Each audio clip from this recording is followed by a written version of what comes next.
Vikramshila IAS coaching institute 14 बीघा ऋषिकेश। प्राचीन भारत का इतिहास कर रहे थे हम लोग, एंशिएंट हिस्ट्री ऑफ इंडिया। उसमें हमारा टॉपिक चल रहा था उत्तर भारत के पूर्व मध्यकालीन राजवंश 725 से 1206 ईस्वी, यानी early medieval dynasties of north India. उसमें आज हमने करना है बंगाल के पाल तथा सेन वंशों का इतिहास, यानी Pal and Sen dynasties of Bengal. Very very very important, ठीक है। तो 8वीं से 12वीं शताब्दी के मध्य बंगाल में दो राज्य वंशों यानी पाल वंश और सेन वंश का उदय एवं अस्त हुआ। पाल वंश की स्थापना गोपाल ने और सेन वंश की स्थापना सामंत सेन ने की थी। ये दोनों क्वेश्चन बन चुके हैं। ये उत्तराखंड पीसीएस का भी क्वेश्चन है कि पाल वंश की स्थापना किसने की, आंसर गोपाल ने। और सेन वंश जो कि अपने आप को चंद्रवंशी मानते हैं, उत्तराखंड वालों ने ये पूछा था कि कौन सा राजवंश जो चंद्रवंशी है, तो आंसर सेन वंश। जो चंद्रवंशी सेन वंश है उसकी स्थापना किसने की थी, सामंत सेन ने की थी, ठीक है। पाल वंश की राजधानी मुंगेर थी, जबकि सेन वंश की नादिया थी। नादिया डिस्ट्रिक्ट पता है बंगाल में, जहां पर गौरांग महाप्रभु का जन्म हुआ था, चैतन्य महाप्रभु। नादिया डिस्ट्रिक्ट। और नादिया किस चीज के लिए फेमस है, और नादिया और किस चीज के लिए, मॉडर्न में पढ़ा होगा आपने, नील विद्रोह। नील विद्रोह पढ़ा है, इंडिगो रिवोल्ट, दिगंबर विश्वास, विष्णु विश्वास पढ़े हो, दिगंबर विश्वास और विष्णु विश्वास। गोविंदपुर गांव, गोविंदपुर गांव नादिया डिस्ट्रिक्ट, वहीं से हुआ था नील विद्रोह शुरू। हाँ चेक कर लो, खाली यस सर नहीं, चेक करो। साथ में मैंने कहा कि पाल वंश की राजधानी कहां थी, मुंगेर थी, जबकि सेन वंश की राजधानी कहां थी, नादिया। मुंगेर आगे भी पढ़ेंगे हम, मिडिवल में भी पढ़ेंगे हम। मुंगेर, मुर्शिदाबाद बंगाल की राजधानियां रहती हैं। पालवंशी राजा बौद्ध धर्म के अनुयायी थे, बौद्ध धर्म के अनुयायी और संरक्षक थे। सेन वंशीय राजा ब्राह्मण धर्म के पोषक थे, चंद्रवंशी मानते थे अपने आप को और ब्राह्मण धर्म के पोषक थे। पाल वंश के भग्नावशेषों पर सेन वंश की स्थापना हुई थी, और सेन वंश के बाद बंगाल में मुस्लिम तुर्क सत्ता की स्थापना हो गई। यानी उसके बाद कौन आ गए वहां पर, मुस्लिम तुर्क मुस्लिम आ गए। बंगाल का अंतिम हिंदू शासक लक्ष्मण सेन था। बंगाल का अंतिम हिंदू शासक कौन था, लक्ष्मण सेन था। दोनों वंशों के बारे में बता रहा हूं। तो सबसे पहले हम पाल वंश पढ़ेंगे, बंगाल का पाल वंश यानी पाल डायनेस्टीज ऑफ बंगाल। तो गौर नरेश शशांक, इसके बारे में हम पढ़ चुके हैं। ये वही व्यक्ति है जिसने महात्मा बुद्ध को जिस वृक्ष के नीचे ज्ञान प्राप्त हुआ था, पीपल के वृक्ष के नीचे, बोधि वृक्ष जिसको बोलते हैं, उसको काटकर बंगाल की खाड़ी में फेंक दिया था। तो गौर नरेश शशांक और वर्धन नरेश हर्षवर्धन के पश्चात बंगाल में पाल वंश की स्थापना हुई। पाल वंश का इतिहास जानने के जो प्रमुख अभिलेखी और साहित्यिक साक्ष्य हैं, उसमें पहला है धर्मपाल का खलीमपुर अभिलेख, धर्मपाल का खलीमपुर अभिलेख। दूसरा है देवपाल का मुंगेर लेख, देवपाल का मुंगेर लेख। तीसरा है नारायणपाल का भागलपुर ताम्रपत्र यानी भागलपुर कॉपर प्लेट इंस्क्रिप्शन। और बादल स्तंभ लेख, अगला कौन सा है, नारायणपाल का भागलपुर ताम्रपत्र और बादल स्तंभ लेख। और इसके अतिरिक्त गुर्जर प्रतिहार और राष्ट्रकूटकालीन अभिलेखों से भी महत्वपूर्ण जानकारियां प्राप्त होती है।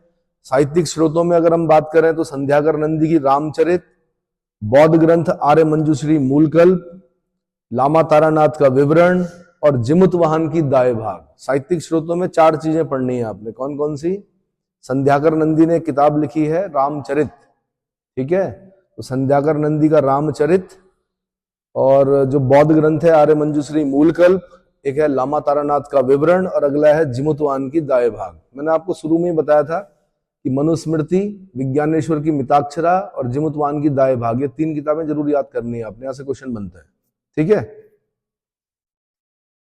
पालों की उत्पत्ति के विषय में भिन्न भिन्न विवरण मिलते हैं। रामचरित और तिब्बती इतिहासकार तारानाथ के अनुसार पाल वंशीय जो शासक थे वो क्षत्रिय थे, जबकि आर्य मंजूश्री मूलकल्प में पालों को शूद्र बताया गया है। आर्य मंजूश्री मूलकल्प में क्या बताया गया है, शूद्र बताया गया है। पाल वंश का संस्थापक गोपाल ने अपनी उत्पत्ति सूर्यवंश एवं समुद्र से बताई है। अब देखो पाल वंशी जो है वो अपने आप को सूर्यवंशी बता रहा है गोपाल, और जो सेन वंशी है वो क्या बता रहे हैं अपने आप को, चंद्रवंशी, ठीक है। तो गोपाल जो कि पाल वंश का संस्थापक है, उसने अपनी उत्पत्ति सूर्यवंश और समुद्र से बताई है। संध्याकर नंदी के रामचरित में पाल शासकों को समुद्र देव की संतान बताया गया है, समुद्र देव की संतान बताया गया है। वैसे भी सागर तट पर रहने वाले सभी लोग सागर की पूजा करते हैं। महासागरों के किनारे जो होते हैं ना, किसकी पूजा करते हैं? ऋषिकेश वाले किसकी पूजा करते हैं? गंगा मैया की, गंगा जी की करते हैं। वैसे जो सागर के किनारे हुआ सागर की पूजा करेगा, है ना। इसी प्रकार मूल निवास के संदर्भ में अनेक विवरण मिलते हैं। संध्याकर नंदी पालों की पितृभूमि के रूप में वरेंद्री, ये पूर्वी बंगाल में पड़ता है, वरेंद्री का उल्लेख करते हैं। पूर्वी बंगाल मतलब जिसको बांग्लादेश बोलते हैं आज, क्या बोलते हैं? बांग्लादेश में एक वरेंद्री जगह है, तो वो बताता है कि संध्याकर नंदी बताते हैं कि पालों की जो पितृभूमि थी वो वरेंद्री थी। तारानाथ, लामा तारानाथ के अनुसार गोपाल का जन्म पुंड्रवर्धन में हुआ था। राष्ट्रकूट अभिलेखों में धर्मपाल को गौड़ाधिपति कहा गया है। गौड़ बंगाल को बोलते थे, किसको?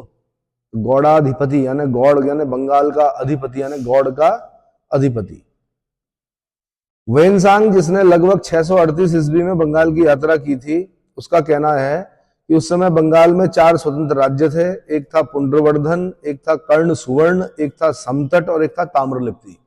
यहां से क्वेश्चन बनेगा कि वेनसांग ने अपने सीयूकी में, यात्रा विवरण सीयूकी में, बंगाल के जिन 4 स्वतंत्र राज्यों का उल्लेख किया है वो कौन कौन से थे? तो वनेज पुंड्रवर्धन, दूसरा हो गया कर्ण सुवर्ण, तीसरा हो गया समतट और चौथा हो गया ताम्रलिप्ति। ताम्रलिप्ति तो आपको पता ही है, बंदरगाह भी था बहुत फेमस, ठीक है। 8वीं शताब्दी में शैल राजाओं ने पुंड्र यानी उत्तरी बंगाल, पुंड्र किसको बोलते हैं? उत्तरी बंगाल पर अपना आधिपत्य स्थापित किया। शैल वंश के अतिरिक्त खड्ग वंश और चंद्र वंश का भी उदय हुआ।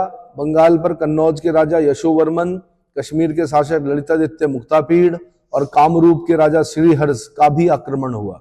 इन आक्रमणों ने बंगाल की अवस्था अत्यंत दयनीय बना दी। इस प्रकार संपूर्ण बंगाल में मत्स्य न्याय, बड़ी मछली छोटी मछली को खा जाती है, जैसी स्थिति व्याप्त हो गई। ये जो क्वेश्चन है ये आईएएस का क्वेश्चन रहा है। मत्स्य न्याय, मत्स्य न्याय क्या है? बड़ी मछली छोटी मछली को खा जाती है ना।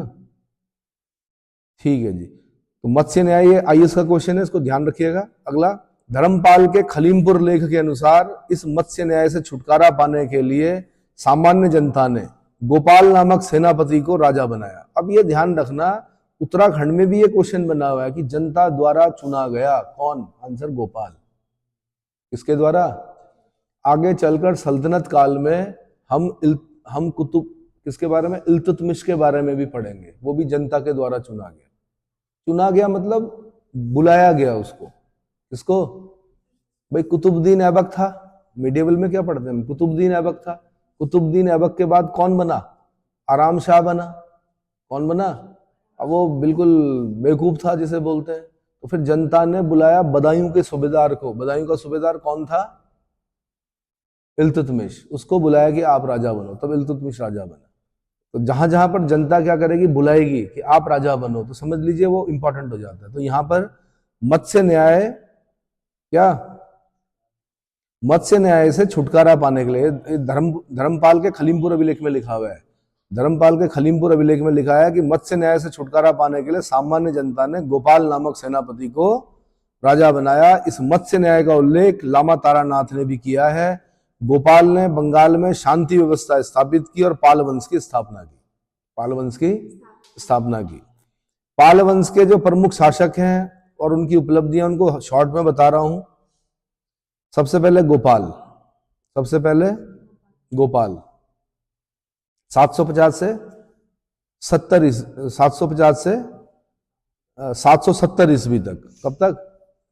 750, 20 साल रहा है। 750 से 770 ईस्वी। पाल वंश के शासक गोपाल ने न केवल बंगाल में ही शांति व्यवस्था स्थापित की, बल्कि अपने साम्राज्य विस्तार करने का भी प्रयास किया। गोपाल ने मगध विजय के पश्चात बिहार शरीफ के पास ओदंतपुरी नामक शिक्षा केंद्र या विहार स्थापित किया। ये बिहार में भी क्वेश्चन पूछा जा चुका है, उत्तर प्रदेश में भी क्वेश्चन पूछा जा चुका है। क्योंकि हम लोग क्या जानते हैं कि विक्रमशिला के बारे में जानते हैं, है ना। आईएएस वालों ने पूछा, आगे अभी बताऊंगा मैं धर्मपाल के समय में, कि क्या विक्रमशिला के अलावा भी और शिक्षा के केंद्र थे? तो हाँ जी, अभी मतलब 3 शिक्षा के केंद्र पढ़ने हमने, उसमें से एक उदंतपुरी है। कौन सा? तो उदंतपुरी नामक शिक्षा केंद्र की स्थापना किसने की? आंसर गोपाल ने की। यह ध्यान रखना, जो एक अच्छी सरकार होगी किसी भी राज्य की, वो क्या करती है, पुस्तकालयों का निर्माण करती है। एक अच्छा विधायक, एक अच्छा सांसद जो होगा आपका, जिसको आप चुनते हैं, अगर वो वास्तव में अच्छा होगा तो वो पुस्तकालयों का निर्माण करेगा। वो क्या करेगा, कुछ इस प्रकार के इनको प्रमोट करेगा, कोचिंग इंस्टीट्यूट्स वगैरह, मतलब सरकारी सहायता से जो प्राप्त होते हैं, यानी जो सबसे शिक्षित शिक्षक होंगे उनको प्रेरित करेगा कि आप क्या करें, जनसंख्या को पढ़ाएं। और जो वैसी सरकार होगी वो ठेके खुलवाएगी शराब के, क्या करेगी, वो नशा बिकवाएगी, क्या करेगी। ये ध्यान रखना, चाहे कोई भी हो, सही को सही और गलत को गलत कहना सीखो। अब अपने क्षेत्र में देखो कितने पुस्तकालय हैं, आप समझ में आ गया, ठीक है। तो उदंतपुरी नामक शिक्षा केंद्र, क्योंकि जहां अगर शिक्षा सही दे दी आपने नौजवानों को, उनकी एनर्जी को सही जगह पर लगा दिया, तो सही जगह मतलब सही रास्ते पर जाएगा वो राज्य या वो देश। और अगर स्किल्ड कर दिया और अगर नहीं किया, तो जो युवा होगा वो आपको दोराहों तिराहों चौराहों पर दिखाई देगा दिन में, और शाम को कहाँ, नशे के अड्डों पर दिखाई देगा। इतना समझ में आ गया, ठीक है।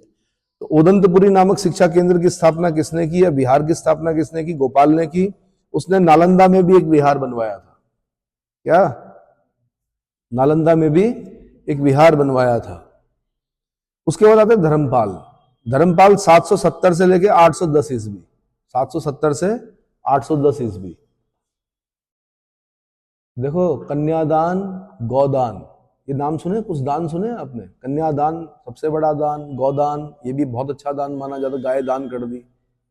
एक दान और माना जाता था, पुराने लोग बड़े क्या थे, समझदार थे। समझदार इसलिए, एक वो भी है, दोहा भी है कि जब धन ज्यादा हो जाए ना, तो उसको बाहर निकालना चाहिए। क्या करना चाहिए, वरना आने वाली जो संततियां होती हैं वो क्या हो जाती हैं, पिता द्वारा अत्यधिक मात्रा में कमाए गए धन का दुरुपयोग करती है आने वाली जनरेशन, ठीक है। जैसे एक एग्जांपल दे रहा हूं मैं आपको, जैसे आपने जैकी चैन सुना होगा, सुना है, जैकी चैन एक बहुत बड़े हीरो हैं, उनकी पिक्चरें देखी होंगी आपने।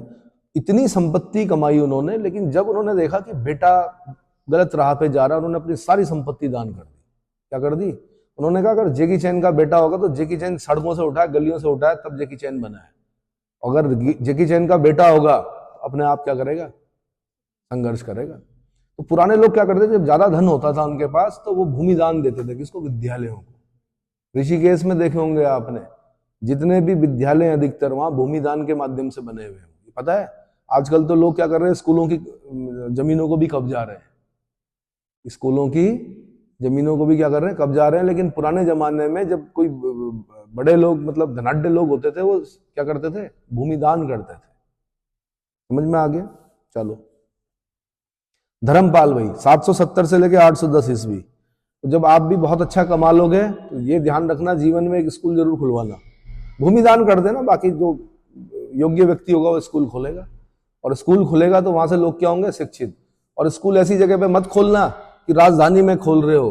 अगर आप पर्वतीय क्षेत्र के लोग हो तो ऐसी जगह पे खोलना अच्छा स्कूल, जहां पर क्या हो, स्कूल की सुविधा ना हो उस तरह की। समझ में आ गया, चलो जी। धर्मपाल 770 से 810 ईस्वी।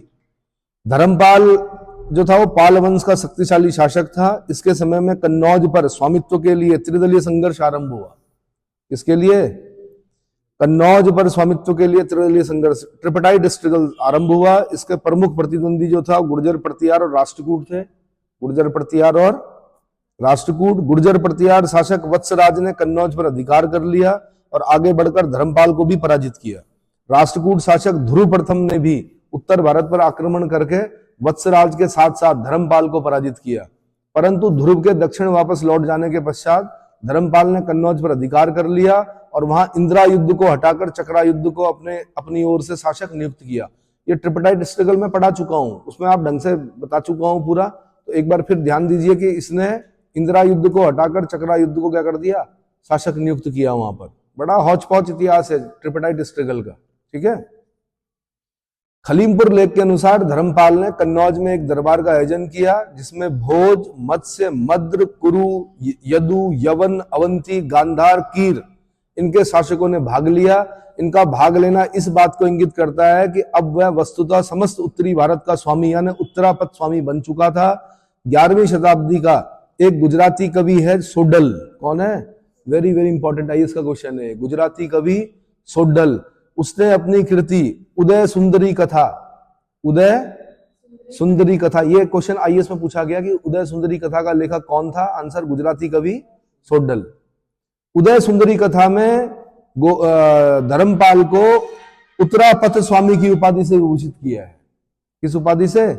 उत्तरापथ स्वामी की उपाधि से विभूषित करता है सोडल। परंतु धर्मपाल की यह स्थिति स्थायी नहीं रह सकी। प्रतिहार नरेश नागभट्ट द्वितीय ने वत्सराज का जो उत्तराधिकारी था, उसने मुंगेर के युद्ध में धर्मपाल को पराजित कर दिया। लेकिन इस बार प्रतिहारों के विरुद्ध धर्मपाल ने राष्ट्रकूट शासक गोविंद तृतीय की सहायता प्राप्त की। गोविंद ने नागभट्ट को पराजित कर दिया। धर्मपाल ने तत्काल गोविंद की अधीनता स्वीकार कर ली और गोविंद के दक्षिण जाने के पश्चात अपनी खोई हुई प्रतिष्ठा प्राप्त कर ली। धर्मपाल ने परमेश्वर, परम भट्टारक, महाराजा धीराज, समकर, समकर मतलब समान व्यवहार करने वाले, और विक्रमशील आदि उपाधियां धारण की।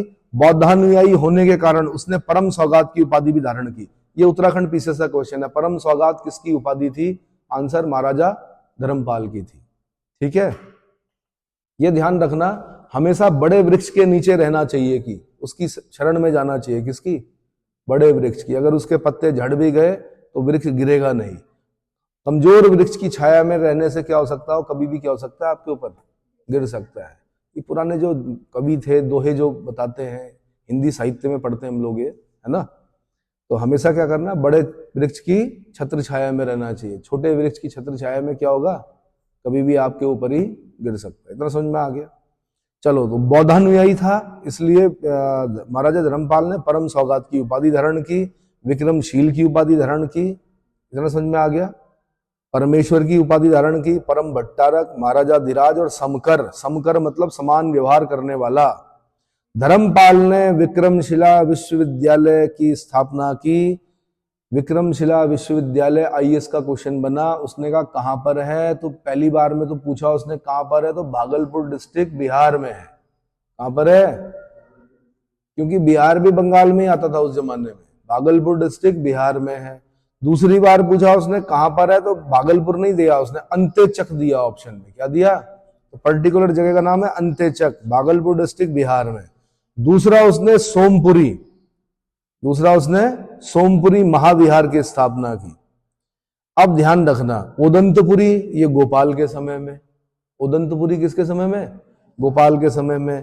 विक्रमशिला विश्वविद्यालय और सोमपुरी महाविहार, इसकी स्थापना किसके समय में? धर्मपाल के समय में। और ये सोमपुरी कहां पड़ता है? आज बांग्लादेश में पड़ता है। बांग्लादेश में कहां पड़ता है? नवगांव जिला पहाड़पुर, बांग्लादेश के नवगांव जिला पहाड़पुर में पड़ता है। बोध गया में चतुर्मुख महादेव की मूर्ति स्थापित करवाई इसने। बोध गया में चतुर्मुख महादेव की मूर्ति स्थापित करवाई। नालंदा विश्वविद्यालय को उदारता पूर्वक अनुदान दिया। बौद्ध लेखक हरिभद्र को धर्मपाल ने संरक्षण दिया, जिसे अष्ट सहस्रिका प्रजन्य पारमिता की रचना की। अब ये यूपीएससी का क्वेश्चन है। कौन सा? अष्ट सहस्रिका प्रजन्य पारमिता। ये रचनाकार, इसके रचनाकार कौन है? आंसर हरिभद्र हैं। और हरिभद्र किसके राजाश्रय में थे? आंसर धर्मपाल के संरक्षण में थे। महाराजा धर्मपाल के संरक्षण में थे। लामा तारानाथ के अनुसार उसने 50 धार्मिक विद्यालयों की स्थापना करवाई। धर्मपाल बौद्धानुयायी होते हुए भी सभी धर्मों के प्रति सहिष्णु था, टॉलरेंट था। इतना समझ में आ गया? उसके बाद आता देवपाल। देवपाल पाल वंश का सर्वाधिक शक्तिशाली और महान शासक था। देवपाल पाल वंश का सर्वाधिक शक्तिशाली और महान शासक था। अरब यात्री सुलेमान देवपाल को राष्ट्रकूटों तथा गुर्जरों से अधिक शक्तिशाली राजा मानता है।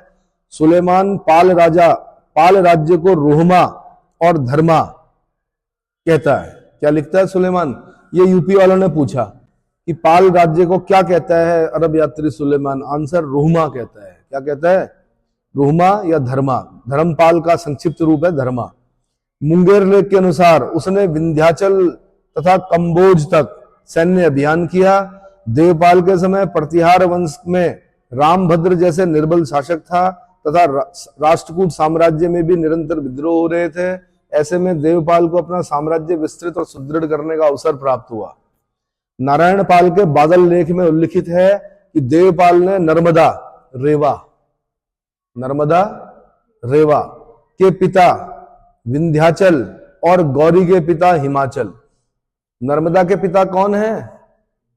नदियों के पिता हमेशा पर्वत ही होते हैं। तो नर्मदा, रेवा के पिता विंध्याचल और गौरी के पिता हिमाचल के बीच बसे हुए पश्चिमी समुद्र और पूर्वी समुद्र तक के संपूर्ण क्षेत्र को अपना करद बना लिया था। करद का मतलब वहां से टैक्स आता था, उसके क्या आता था? टैक्स आता था। देवपाल ने असम नरेश से भी अपनी अधीनता स्वीकार कराई। पहली बार किसी पाल शासक का असम, उड़ीसा तथा दक्षिण में प्रभाव व्याप्त हुआ। देवपाल ने दक्षिण पूर्व एशियाई देशों के साथ मैत्रीपूर्ण संबंध स्थापित किए। जावा के शैलेंद्र वंशी शासक बालपुत्र देव को नालंदा में एक विहार बनाने की अनुमति प्रदान की तथा उसके निर्वाह हेतु 5 गांव भी दान में दिए। ये क्वेश्चन बना हुआ, मुझे ऐसा लग रहा है उत्तराखंड में या कहीं उत्तर प्रदेश में देखा है मैंने, कि जावा के शैलेंद्र वंशी शासक बालपुत्र देव को नालंदा में विहार बनाने की अनुमति प्रदान करने वाला पाल शासक कौन था? आंसर देवपाल था। कौन था? तो जावा समझ गए, इंडोनेशिया, जावा, सुमात्रा, बोर्नियो, सेलिबीज, इरियन जाया, ये आइलैंड है वहां के। बाली नाम सुने हो? इंडोनेशिया। गरुड़ एयरलाइंस, कौन सी? गरुड़ एयरलाइंस जहां चलती है। तो और गरुड़ा डायनेस्टी कौन सी? वहीं के मैंने कहा जावा के शैलेंद्र वंशी शासक बालपुत्र देव को नालंदा में एक विहार बनाने की अनुमति प्रदान की तथा उसके निर्वाह हेतु 5 गांव भी दान में दिए। ये उत्तराखंड में भी पूछा गया भाई ये क्वेश्चन। कहां पर? उत्तराखंड में भी पूछा गया है। अगला, देवपाल का सेनापति उसका भाई जयपाल था तथा दर्भपाणी और केदार मिश्र उसके योग्य मंत्री थे। दर्भपाणी और केदार मिश्र उसके योग्य मंत्री थे। धर्मपाल भी बौद्ध मतानुयायी था, देवपाल भी बौद्ध मतानुयायी था और उसकी भी एक उपाधि परम सौगात थी। देवपाल की भी उपाधि क्या मिलती है? परम सौगात मिलती है। इसके अतिरिक्त परमेश्वर, परम भट्टारक, महाराजा धीराज, अन्य उपाधियां देवपाल द्वारा धारण की गई थी। इसको सही कर देना, देवपाल ये भी परम सौगात की उपाधि क्या करता है? धारण करता है। अच्छा जी, पाल साम्राज्य का पतन। देवपाल के साथ ही प्रथम पाल साम्राज्य का गौरव समाप्त हो गया। अयोग्य और दुर्बल उत्तराधिकारियों के समय न साम्राज्य का विघटन प्रारंभ हो गया। आपसी कलह और अर्थव्यवस्था ने साम्राज्य की सीमा संकुचित कर दी। पाल साम्राज्य बंगाल और बिहार तक ही सिमट कर रह गया। देवपाल के बाद पाल साम्राज्य में उत्तराधिकार का संघर्ष आरंभ हुआ। देवपाल के पश्चात पाल वंश में विग्रहपाल, नारायण पाल शासक बने, परंतु ये दोनों निर्बल शासक सिद्ध हुए। नारायण पाल के पश्चात अगले 80 वर्षों में 3 शासक हुए, राज्यपाल, गोपाल द्वितीय और विग्रहपाल द्वितीय। इस काल में पाल साम्राज्य निरंतर कमजोर होता चला गया। पाल साम्राज्य में ही 2 स्वतंत्र वंशों ने अपनी सत्ता स्थापित कर ली। पश्चिमी बंगाल में कंबोज और पूर्वी बंगाल में चंद्रवंश की सत्ता स्थापित हुई। किसकी? चंद्रवंश की सत्ता स्थापित हुई। इतना समझ में आ गया? अच्छा, मैं कुछ चीजें बता दूं कि असम और बंगाल के संबंध में कुछ शब्दावलियां आती हैं, उनको पता होना चाहिए आपको। अगर प्राग ज्योतिषपुर कहीं पर बोल रहा है, इसका मतलब असम है, असोम। प्राग ज्योतिषपुर मतलब असोम। अगर कहीं पर कामरूप है तो कामरूप का मतलब होता है असम का केंद्रीय भाग, असम का। अगर कहीं पर डवाक आ गया तो इसका मतलब असम का जो नवगांव जिला है उसको डवाक बोलते थे उस जमाने में। क्या बोलते थे? डवाक। अगर कहीं पर समतट बोल रहे हैं तो बांग्लादेश का समुद्र तटवर्ती क्षेत्र समतट, ये बंदरगाह भी था दक्षिण पूर्वी बंगाल में, समतट। अगर कहीं पर वरिंद्री बोल रहे हैं तो ये पूर्वी बंगाल में है, यानी बांग्लादेश में है। और अगर राड बोल रहे हैं तो इसका मतलब पश्चिम बंगाल। राड मतलब पश्चिम बंगाल। इतना समझ में आ गया? ठीक है। एक बार मैंने कहा क्वेश्चन बना मत्स्य न्याय क्या है, तो प्राचीन भारतीय व्यवस्थाकारों और चिंतकों ने राज्य के संदर्भ में मत्स्य न्याय की अवधारणा का प्रतिपादन किया है। महाभारत के शांति पर्व में वर्णित है कि यदि दंड धारक राजा पृथ्वी पर न हो तो सबल निर्बल का भक्षण उसी प्रकार करेंगे जिस प्रकार जल में बड़ी मछली छोटी मछली का भक्षण करती है। कौटिल्य ने भी कहा है कि व्यवस्था के अभाव में मत्स्य न्याय की स्थिति उत्पन्न हो जाती है। क्या हो जाती है? मत्स्य न्याय की स्थिति उत्पन्न हो जाती है। तो मत्स्य न्याय पे एक शॉर्ट नोट पूछा गया था कभी, वो पता होना चाहिए आपको। इस प्रकार से लिखते हैं। अब द्वितीय पाल साम्राज्य का उदय बता रहा हूं मैं। द्वितीय पाल साम्राज्य का उदय कैसे हुआ? तो 988 से लेकर 1038 ईस्वी में महिपाल प्रथम शासक बना। कौन बना? विग्रहपाल द्वितीय के पश्चात महिपाल प्रथम एक शक्तिशाली शासक सिद्ध हुआ। पालों की शक्ति और प्रतिष्ठा को पुनः स्थापित करने का श्रेय महिपाल प्रथम को जाता है। इसके शासक के अनेक अभिलेख मिलते हैं।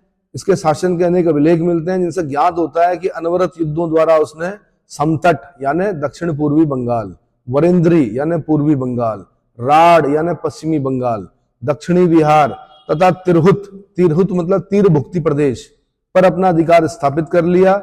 उसने बनारस पर भी अधिकार स्थापित किया। इसे पाल वंश का द्वितीय संस्थापक कहा जाता है। यहां से क्वेश्चन बनेगा। पाल वंश का प्रथम संस्थापक गोपाल और पाल वंश का द्वितीय संस्थापक कौन? महिपाल प्रथम। कौन?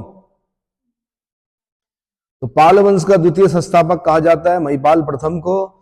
उसे चोल नरेश, राजेंद्र चोल और कलचुरी नरेश गांगेय देव ने परास्त किया था।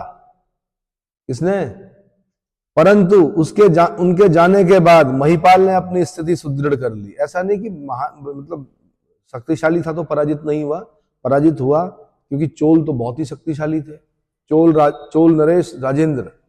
चोलों में भी दो शासक बड़े शक्तिशाली हुए। कौन? राजराज फर्स्ट और राजेंद्र चोल। ये राजेंद्र चोल वही है जिसको पंडित चोल भी कहते हैं। विद्वान भी था, शक्तिशाली भी था। इन्होंने तो श्रीलंका के राजा को नहीं छोड़ा। किसको? श्रीलंका के राजा को बंदी बना के लाए और श्रीलंका का राजा राजेंद्र चोल की ही कैद में मरा। कितना बड़ा है श्रीलंका, उसको नहीं छोड़ा इन्होंने। तो बड़े शक्तिशाली थे। नौसेना थी चोलों के पास। क्या थी? शक्तिशाली नौसेना थी। चोल अपने स्थानीय स्वशासन के लिए जाने जाते हैं। परांतक फर्स्ट का एक उत्तर मेरूर इंस्क्रिप्शन है, परांतक फर्स्ट का उत्तर मेरूर अभिलेख, उसमें बता रखा उस जमाने में भी स्थानीय स्वशासन था वहां पर। जैसे आज आपकी नगर पालिकाएं, ग्राम पंचायत ये होते हैं, वैसे उस जमाने में भी वार्ड होते थे उनके यहाँ, है ना। अंतर इतना है कि आप वोट डालते हो, इनके यहाँ लॉटरी निकलती थी। क्या निकलती थी? लेकिन क्वालिफाइड लोग रखे जाते थे। मतलब ऐसा बताया उसमें परांतक फर्स्ट के उत्तर मेरूर अभिलेख में कि भाई उसके पास 1.5 वेली जमीन होनी चाहिए, वो एक वेद या उसके भाष्य का ज्ञाता होना चाहिए, एक बार चुने जाने के बाद दोबारा नहीं चुना जाएगा, यानी कि 4-4 बार बनेगा। एक बार बन गया दोबारा नहीं बनेगा, ठीक है। तो वेद और भाष्य का ज्ञाता, साथ में फिर जो चुनाव होता था वो लॉटरी के द्वारा होता था। जब सारे लोग जो मतलब प्रत्याशी होंगे उनके नाम डाले जाते थे और फिर उसके बाद लॉटरी से निकलता था कि वो ये क्या बन गया, वार्ड मेंबर बन गया या जो भी स्थानीय स्वशासन का जो भी कंसेप्ट रहा होगा। तो चोल नरेश राजेंद्र चोल और कलचुरी नरेश गांगेय देव से परास्त हुआ था। कौन? महिपाल प्रथम। लेकिन उनके जाने के बाद महिपाल ने अपनी स्थिति सुदृढ़ कर ली। महिपाल प्रथम के पश्चात जयपाल और विग्रहपाल थर्ड, जयपाल और विग्रहपाल थर्ड शासक बने। इस समय पाल राज्य पर कलचुरियों और चालुक्यों के निरंतर आक्रमण हो रहे थे। विग्रहपाल तृतीय ने कलचुरी नरेश कर्ण की पुत्री यौवन श्री के साथ विवाह करके कलचुरियों से मित्रता कर ली। विग्रहपाल तृतीय ने कलचुरी नरेश कर्ण की पुत्री यौवन श्री के साथ विवाह करके कलचुरियों से मित्रता कर ली। विग्रहपाल तृतीय जो कि 1055 से 1070 ईस्वी तक शासक रहता है, उसके पश्चात उसके 3 पुत्रों महिपाल द्वितीय, शूरपाल और रामपाल में उत्तराधिकार का संघर्ष छिड़ गया। महिपाल, शूरपाल और रामपाल को बंदी बना महिपाल ने शूरपाल और रामपाल को बंदी बनाकर स्वयं सत्ता मतलब प्राप्त कर ली, या शासक बन गया स्वयं। परंतु इस समय कैवर्त यानी माहिष्य जाति के कृषक समुदाय का विद्रोह हो गया। अब यहां से क्वेश्चन बनेगा भाई, यूपी वालों ने पूछा है क्वेश्चन कि कैवर्तों का विद्रोह या माहिष्य जाति का विद्रोह किसके समय में हुआ था? तो आंसर महिपाल के समय में हुआ था। किसके समय में? महिपाल के समय में हुआ था, ठीक है। इस विद्रोह का नेता कौन था? दिव्य था, उसका नाम था दिव्योग। क्या नाम था? दिव्योग था, जिसने महिपाल द्वितीय की हत्या करके सत्ता पर अधिकार कर लिया। अब देखो, कैवर्त माहिष्य जाति के जो कृषक समुदाय थे उनके नेता दिव्योग ने राजा की हत्या कर दी, महिपाल द्वितीय की हत्या कर दी और सत्ता पर अधिकार कर लिया। दिव्य के पश्चात उसका भतीजा भीम शासक बना। कौन बना? भीम के बाद रामपाल ने अपने आप को अच्छा, इसके पश्चात क्या हुआ? रामपाल अपने को किसी तरह कारागार से मुक्त कराकर राष्ट्रकूटों व सामंतों की सहायता से उसने भीम की हत्या करके पुनः सत्ता पर अधिकार प्राप्त किया। अब आता है कौन? रामपाल। 1077 से लेके 1103 ईस्वी तक लंबे समय तक शासन करता है ये। इसने शासक बनने के बाद व्यवस्था स्थापित करने का प्रयास किया, परंतु मिथिला पर नान्यदेव ने अधिकार कर लिया। किसने? नान्यदेव ने अधिकार कर लिया। बंगाल पर भी सेनों का प्रभाव बढ़ रहा था। सेन डायनेस्टी, जो अब इसके बाद पढ़ेंगे हम, सेन राजवंश, तो सेनों का प्रभाव बढ़ रहा था। रामपाल के काल में रामचरित के रचनाकार संध्याकर नंदी रहते थे। अब रामपाल की ज्यादा इंपॉर्टेंस नहीं है, लेकिन रामपाल की इंपॉर्टेंस यहां से बनती है कि रामचरित्र का रचनाकार संध्याकर नंदी किसके दरबार में रहता था? आंसर, पाल शासक रामपाल के। पाल शासक रामपाल के। उसकी जो कृति रामचरित्र का नायक जो है वो भगवान राम नहीं है, रामपाल है। रामचरित का मतलब क्या हो गया? एक तो रामचरितमानस है तुलसीदास जी की, वो अलग हो गया, वो तो महान ग्रंथ है। ये रामचरित जो है संध्याकर नंदी ने जो लिखा वो रामपाल पर लिखा, इसलिए इसको रामचरित बोलते हैं। इतना क्लियर हो गया? रामचरित के अनुसार रामपाल ने जनहित के अनेक कार्य किए, कृषि की उन्नति के लिए करों में कमी की। रामपाल ने रामवती नामक एक नई राजधानी बनाई। कौन सी? रामवती नामक एक नई राजधानी बनाई।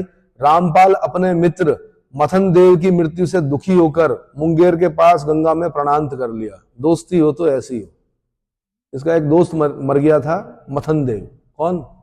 मथन देव की मृत्यु हो गई थी। इतना दुखी हुआ कि इसने गंगा में प्रणांत कर लिया। जो जो राजा आत्महत्या करेगा उसके बारे में आपने क्या करना है? नोट करना है। तो पाल वंश का अंतिम प्रभावशाली शासक कौन हुआ? यही रामपाल हुआ, जो अपने मित्र मथन देव की मृत्यु से दुखी होकर गंगा नदी में जिसने प्राणांत कर दिए। पाल वंश का अंतिम प्रभावशाली शासक भी कौन है? रामपाल है। कौन है भाई? रामपाल के पश्चात कुमारपाल बना, गोपाल तृतीय बना, मदनपाल बना।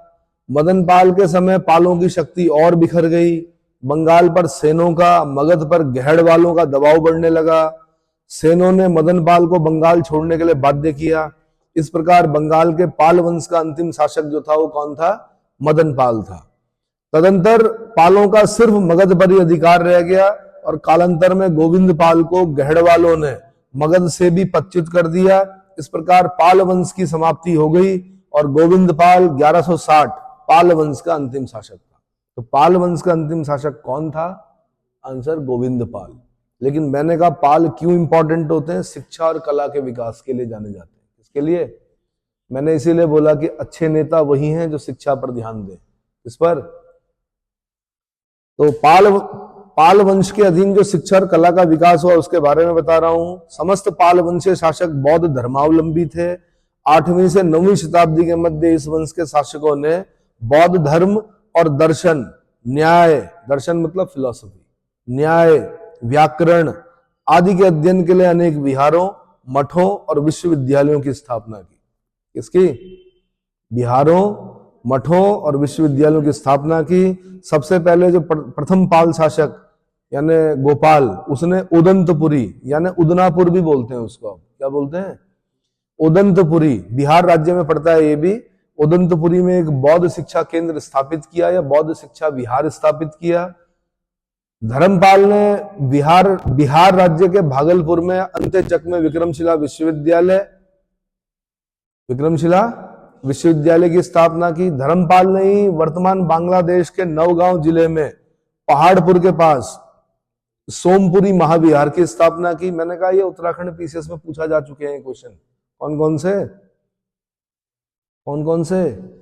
एक हो गया उदंतपुरी, ये हो गया किसका? गोपाल का, और धर्मपाल का हो गया विक्रमशिला विश्वविद्यालय और सोमपुरी महाविहार। इतना समझ में आ गया? पूर्व मध्य युग के शिक्षा केंद्रों में विक्रमशिला विश्वविद्यालय को सर्वाधिक ख्याति प्राप्त हुई। यहां धर्मपाल ने 108 आचार्यों को शिक्षा प्रदान करने के लिए नियुक्त किया था, जिसका प्रधान कौन था? महास्थविर था। कौन था प्रधान?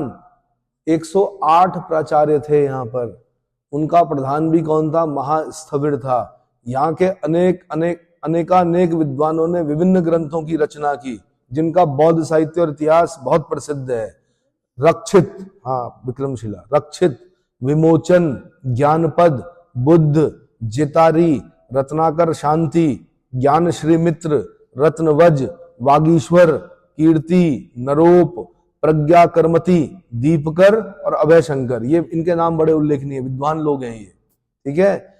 इनमें दीपंकर नामक विद्वान भिक्षु ने 200 से अधिक ग्रंथों की रचना की थी। कितनी?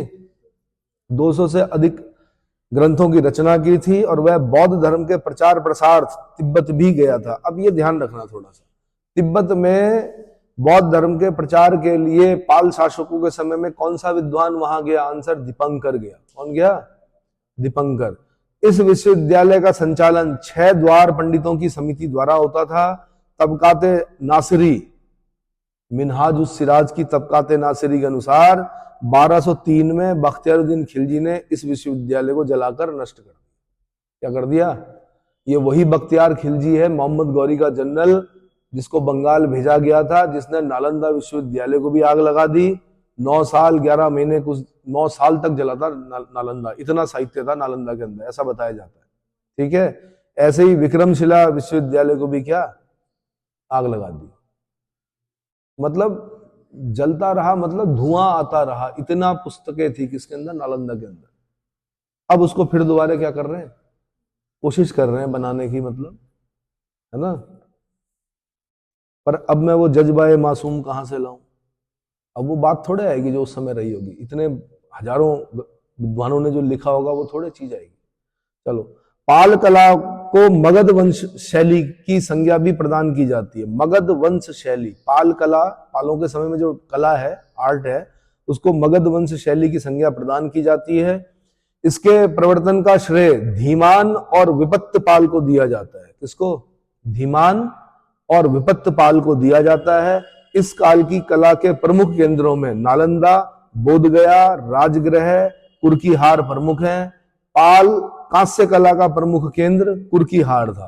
अब ये ऐसे यूपीएससी वाले पूछते हैं क्वेश्चन कि पालों के समय में कांस्य कला का, कांस्य मतलब ब्रॉन्ज, कांस्य मतलब ब्रॉन्ज, यानी copper plus tin, copper plus tin is equal to bronze, यानी Cu plus Sn is equal to bronze और Cu plus Zn is equal to brass, पीतल। पीतल अगर बनाना है तो कॉपर में क्या मिलाना पड़ेगा? जिंक। और कांसा बनाना है तो कॉपर में क्या बनाना पड़ेगा? टिन मिलाना पड़ेगा। और कांसे के बर्तनों में भोजन करना अच्छा माना जाता है। उत्तराखंड में पहले कांसे की थालियों में ही खाते थे लोग। क्यों? क्योंकि बैक्टीरियल इन्फेक्शन मिनिमम होता है उसमें। इसमें दूध नहीं पीते हैं बस कांसे में, दूध और दूध से बनी हुई वस्तुएं नहीं खाते हैं। बाकी जो भोजन करते हैं, मतलब अगर आपके बड़े शुद्ध ग्रह हैं, राजसी ग्रह हैं, लेकिन आप राजा के घर में पैदा नहीं हुए हैं, और अगर ज्योतिष ये कहता है कि आपको सोने के बर्तनों में खाना है, तो सोना तो खरीद नहीं सकते, तो क्या कांसे में खाया जाता है। किसमें? शुद्ध ग्रह समझते हैं ना। सात्विकता में जो लोग रहते हैं उनके ग्रह भी शुद्ध होते हैं। सात्विक मतलब मीट मांस मदिरा का सेवन नहीं जो करते, उनको बोला जाता है कि आप क्या करें? कांसे में खाएं। चलो जी, पाल जो कांस्य कला का प्रमुख केंद्र था वो कुर्कीहार था। चतुर्मुखी महादेव मंदिर का निर्माण बोधगया में धर्मपाल ने करवाया था। किसने? धर्मपाल ने करवाया था। जबकि रामवती संज्ञक नगर की जो रामवती नगर है उसको रामपाल ने बसाया था। किसने? तो चतुर्मुखी महादेव मंदिर का निर्माण जो बोधगया में किया था वो किसने करवाया था? धर्मपाल ने। आजकल बोधगया में बहुत सारे बौद्ध भिक्षु इकट्ठे हो रहे हैं, कह रहे हैं मंदिरों को बाहर करो यहां से, ये तो बुद्ध की भूमि है। ये चलता रहता है। क्या चलता रहता है? वैसे जो जोड़े उसको धर्म कहते हैं, जो तोड़े उसको धर्म नहीं कहा जाता। ठीक है, आपस में लड़ना नहीं चाहिए, सहिष्णुता होनी चाहिए। क्या होनी चाहिए? तो चतुर्मुखी महादेव मंदिर का निर्माण बोध गया में किसने करवाया? धर्मपाल ने। गया जो है वो फाल्गु नदी के तट पर है। कहाँ है? फाल्गु नदी के तट पर है। महात्मा बुद्ध को निरंजना नदी के तट पर ज्ञान प्राप्त हुआ था। यहाँ पर निरंजना नदी के तट पर बोधि वृक्ष के नीचे बैसाख पूर्णिमा के दिन, है ना, ध्यान लगाने के 8वें दिन और घर छोड़ने के 6 साल बाद। 6 साल लगे थे उन्हें। कितने? महात्मा बुद्ध जैसे व्यक्ति को 6 साल लगे, लेकिन आप लोगों को 2 महीने में निकालना है कंपटीशन। कुछ क्वेश्चन बता रहा हूं कैसे कैसे क्वेश्चन बनते हैं। तो पहला क्वेश्चन ये बना कि राजपूत काल का पहला शासक जिसने सबसे पहले स्वर्ण सिक्का जारी किया वो कौन था? गांगेय देव था। कौन था? राजपूत काल का पहला शासक जिसने सबसे पहले स्वर्ण सिक्का जारी किया, गांगेय देव। दूसरा, किस वंश ने अपने को समुद्र से उत्पन्न बताया? आंसर, पाल वंश ने। भाई बंगाल के थे, समुद्र, बंगाल की खाड़ी थी, समुद्री हो गया एक तरह से, है ना। तो समुद्र से उत्पन्न बताया, आंसर पाल वंश के शासकों ने। बादल स्तंभ लेख किस शासक के द्वारा जारी किया गया था? तो नारायण पाल। किसके द्वारा? नारायण पाल। पुराने जमाने में लोग बच्चों के नाम रखते थे नारायण। क्यों रखते थे? ताकि जितनी बार बुलाएंगे उतनी बार भगवान का नाम स्मरण हो सके। नारायण नारायण नारायण। और फिर क्या हो? नारायण ये करो, नारायण वो करो, तो फिर क्या होता था? उतनी बार स्मरण हो रहा है ना। उतनियों का नाम राधा रख दिया तो राधे राधे राधा राधा जपते जपते क्या। चलो जी, बादल स्तंभ लेख किस शासक के द्वारा जारी किया गया? नारायण पाल के द्वारा। अगला, पुंड्रवर्धन भुक्ति कहां अवस्थित है? उत्तरी बंगाल में। कहां पर है? उत्तरी बंगाल को पुंड्रवर्धन भुक्ति कहा जाता था। पाल वंश के किस राजा को जनता द्वारा प्रत्यक्ष रूप से चुना गया था? ये गोपाल को। जनता द्वारा प्रत्यक्ष रूप से किसको चुना गया था? पाल वंश के शासक गोपाल को। पाल वंश का द्वितीय संस्थापक कौन था? तो महिपाल प्रथम था। कौन था भाई? महिपाल प्रथम। राजेंद्र चोल ने किस पाल शासक को पराजित किया था, आक्रमण किया था? तो महिपाल प्रथम को। महिपाल प्रथम। पाल वंश का संस्थापक कौन था? गोपाल। लेकिन पाल वंश का द्वितीय संस्थापक कौन था? महिपाल प्रथम। ठीक है। उदंतपुरी बिहार की स्थापना किसने की थी? गोपाल ने। उदंतपुरी बिहार की स्थापना किसने की? ये ध्यान रखो, क्वेश्चन मिलेगा ये आपको, ये वाला जो मैं बता रहा हूं। उदंतपुरी। समकर किसकी उपाधि थी? धर्मपाल की। समकर मतलब सभी के साथ समान व्यवहार करने वाला।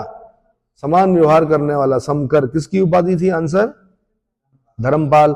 ये मत लिख देना समकर मतलब सब पे बराबर टैक्स लगाने वाला, ये नहीं है इसका मतलब। समकर मतलब समान व्यवहार करने वाला, गरीब अमीर ऊपर नीचे जो भी हो सबके साथ समान व्यवहार। किसने पाल राज्य को रोहमा की संज्ञा दी? सुलेमान। अरब यात्री सुलेमान ने पाल राज्य को रोहमा कहा है। रूहमा, रूह वैसे आत्मा को बोलते हैं, अब रोहमा। चलो, किस पाल शासक का साम्राज्य पूर्वी समुद्र तट से पश्चिमी समुद्र तट तक था? देवपाल। किसका? देवपाल। परम सौगात किस वंश की शासकों ने उपाधि ली थी? तो पाल शासकों ने। खासकर किस किसने? एक तो धर्मपाल की है परम सौगात, और दूसरी किसकी है? देवपाल ने भी परम सौगात की उपाधि धारण की थी। ठीक है। अगला, लक्ष्मण संवत का प्रारंभ किस वंश के द्वारा किया गया? ये आगे चल के पढ़ेंगे हम, किसमें? सेन वंश में। तो सेन वंश द्वारा लक्ष्मण संवत का प्रारंभ किया गया। सेन वंश के इतिहास के बारे में मैं अगले लेक्चर में बताऊंगा।